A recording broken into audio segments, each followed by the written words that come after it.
Well, hello, ladies and gentlemen. This video is for Core World History, Skyline High School 2019-2020, Key Standard 7.2.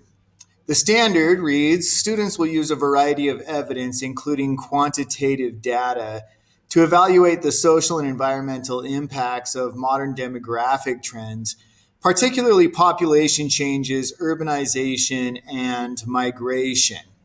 So, one of the key things to mention is quantitative data, just numbers. So, you need to be able to use numbers to talk about this. The social and environmental impacts of demographic trends. Demographics is just studies of human populations. The word comes from two Greek root words. Demos just means people, graphia is writings, or just like writings about people. We use that word in English to talk about studies of human population. Urbanization is people moving to cities, and migration is just people moving in general.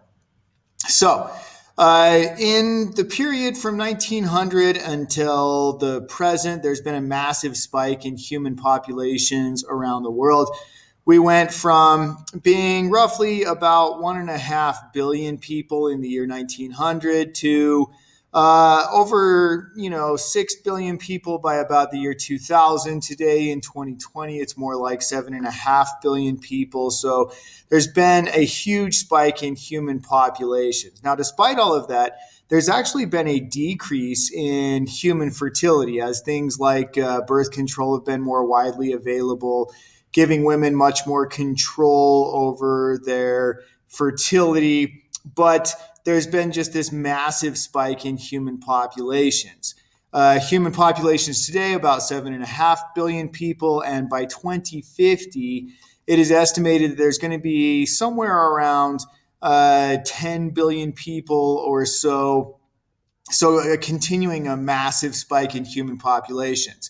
So, the environmental impact of this is mostly to have a negative impact on the environment. There's been a lot of taking of more land under cultivation. This has especially been problematic with our rainforest, the Amazon, for example, which has been getting torn down to put more land under cultivation to feed human populations.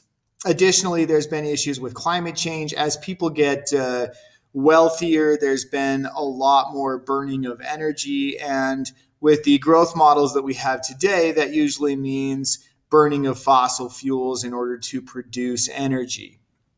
And as these people have been increasing in numbers, there's been a massive spike in the percentage of the world population that lives in cities. So, a huge increase in the percentage of the world population that lives in cities.